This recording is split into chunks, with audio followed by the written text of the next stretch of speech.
Mirza engineer ایسا بندہ ہے جس کے بارے میں نہ تو میں نے کبھی سیریز ہو کے سوچا ہے، نہ ہی کبھی اس کے کلپ سننے کی کوشش کی ہے، کیونکہ مجھے تب سے پتہ چل گیا ہے کہ یہ بندہ فسادی ہے جب سے میں نے اس کے بارے میں غور و فکر کیا اور یہ کوشش کی کہ علماء حق کو علماء اہل سنت کو اس سے ملوایا جائے۔ لیکن جب میں نے تحقیق کی اور میں نے غور و فکر کیا تو پتہ چلا کہ یہ بندہ عام بندوں سے تو ملنے کے لیے تیار ہو جاتا ہے لیکن علماء کرام سے ملنے کے لیے تیار نہیں ہوتا۔ کیونکہ اس کو پتہ ہے جب علماء کرام میرے سامنے بیٹھیں گے اور میں دین بیان کروں گا تو میری چوری پکڑی جائے گی، لوگوں کو علماء اہل سنت فوراً میری جو پکڑ کر لیں گے، یہ جو تم دین بیان کر رہے ہو یہ فلاں چیز تم غلط بیان کر رہے ہو، اس کی یہ ایسے نہیں ایسے ہے۔ اس وجہ سے یہ بندہ جو ہے سننے کے قابل نہیں ہے، کیونکہ سننے کے قابل ہوتا تو علماء کرام کو بھی سامنے بٹھاتا جن پر یہ اعتراض کرتا ہے، اولیاء کاملین کے بارے میں بھی اعتراض کرتا ہے، معاذ اللہ ان کی گستاخیاں کرتا ہے اور صحابہ کرام کی بھی گستاخیاں کرتا ہے۔ تو ایسا بندہ جو صحابہ کرام کی گستاخیاں کرے، اولیاء کاملین کی گستاخیاں کرے، تو ایسا بندہ جو ہے لوگوں کی اصلاح کرنے والا تو نہیں ہو سکتا، ہاں شیطان ہو سکتا ہے۔ تو یہ بندہ شیطان ہے، اس کو سننے سے جو بچیں، اس کو سننے سے جو ہے گریز کریں، اس کو سننا عام عوام کے لیے تو ویسے ہی جائز نہیں ہے، کیونکہ یہ فساد پھیلاتا ہے اور فسادی کو سننا جو ہے اپنے دین کو جو ہے گمراہی کی طرف لے کر جانے والی بات ہے اور اپنے دین کو کمزور کرنے والی بات ہے، لہٰذا ایسے بندے کو ہرگز نہ سنیں۔ دوسری بات یہ کہتا ہے کہ بھائی مجھ سے بہت سے علماء ڈرتے ہیں، اس وجہ سے جو ہے وہ گھبرا گئے ہیں کہ ہمارے فالوور کم ہو جائیں گے۔ تو میں کہتا ہوں ہاں، علماء اہل سنت کو الحمدللہ فالوور کا کوئی خطرہ نہیں ہے۔ کیونکہ فالوور کا کم یا زیادہ ہونا اس بات کی دلیل نہیں ہے کہ یہ بندہ حق پر ہے۔ اس وجہ سے کہ کتی جو ہوتی ہے وہ بھی 12 بچے دیتی ہے، اس سے یہ ثابت نہیں ہوتا کہ کتی جو ہے وہ حق پہ ہو گئی ہے۔ لہٰذا فالوور کے زیادہ ہونے سے اس بات کی پتہ نہیں چلتا کہ یہ بندہ حق پہ ہے۔ تم جو یہ کہتے ہو کہ بھائی میرے فالوور بہت زیادہ ہیں، مجھے سننے والے بہت زیادہ ہیں، وہ تمہیں شیطان سمجھ کے سنتے ہیں کہ دیکھے تو صحیح شیطان کی باتیں کیسی کرتا ہے۔ دوسری بات میری عوام اہل سنت سے گزارش ہے کہ اس شیطان کو نہ سنا کریں۔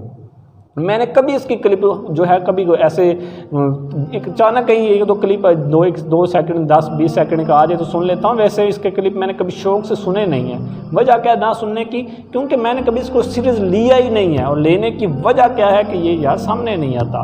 جو بند کمرے میں بیٹھ کے جب نبی کریم علیہ السلام طائف میں جا کے سرعام دین بیان کر سکتے ہیں جان کے خطرے کے بغیر، جان کی پرواہ کیے بغیر، تو یہ جو ہے سرعام آ کے دین کیوں نہیں بیان کر سکتا؟ یہ اس کی جان نبی کی جان سے زیادہ پیاری ہے، اس کو اپنی جان نبی کی جان سے زیادہ قریب ہے، زیادہ پیاری ہے؟ نہیں، یہ دین چاہتا ہی نہیں ہے، یہ فساد چاہتا ہے، یہ بند کمرے میں بیٹھ کے عوام اہل سنت کو گمراہ کرنا چاہتا ہے، اور جو گمراہ کرنا چاہتا ہے وہ کبھی بھی اصلاح نہیں چاہتا۔ لہذا اس کے کلپ سے سننے سے بچیں، اس کی جو ہے باتیں سننے سے بچیں، اور میرا عوام اہل سنت سے سخت اعتراض ہے، ان پر اختلاف ہے ان سے کہ یار ایسے شیطان کو سنتے ہی آپ کیوں ہوں؟ کیا علماء کرام آپ کو دین بیان نہیں کرتے؟ کیا علماء کے پاس دین نہیں ہے؟ ان کے پاس جا کے دین سیکھو نا، ان سے جا کے سوال کرو نا، وہ آپ کو آپ کے سوالوں کے جواب دیں۔ اور پھر دوسری بات، جو اس کو سننا شروع ہو گیا نا، وہ اس کے علاوہ آپ کسی کی سنتے نہیں ہیں۔ اس کی بھی وجہ ہے، جس کے پاس ایمان ہوتا ہے نا، شیطان بھی اسی کے پاس آتا ہے ڈاکہ ڈالنے کے لیے۔ جس کے پاس ایمان ہی نہیں ہے، شیطان اس کے پاس کہاں سے آئے گا؟ دیکھو میرے پاس عوام آتی ہے، سوال کرتی ہے یار یہ بتائیں یہ کیسا ہے، یہ کیسا ہے، مطلب عوام کے دل میں جو ہے دین ہے، اس وجہ سے ہم پر اعتراض کرتی ہے کہ بتائیں مولوی صاحب یہ بندہ جو ہے ایسی بات کرتا ہے، یہ مجھے بتائے میرے دل ایمان کو ڈگمگا رہا ہے، میرا ایمان اس کی وجہ سے کمزور ہو رہا ہے۔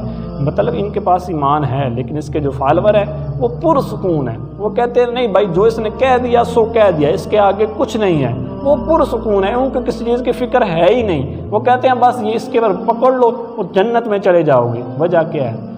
ان کے پاس ایمان ہی نہیں ہے۔ جس کے پاس ایمان کی کمزوری ہو جاتی ہے نا، شیطان اس کے پاس نہیں آتا، شیطان اسی کے پاس آتا ہے جس کا ایمان تھوڑا مضبوط ہوتا ہے۔ تو لہٰذا اس کو سننے سے بچیں، اس کو سنیں نہ، دفع کریں، تھو کر دیں اس کے اوپر۔ اگر کیوں وجہ یار میں پھر وہی بار بار کہہ رہا ہوں، سچا ہوتا تو سامنے آتا، شیطانوں کی طرح چھپ کر وار نہ کرتا۔ سچا نہیں ہے تو اس کو سچے کا نہ سنیں۔ یہ ایسے ہی سمجھ لیں کہ جیسے ایک وہ فلم تھی دیکھی ختم ہو گئی، پتہ نہیں کیا ہوا، معاملہ ختم ہو گیا۔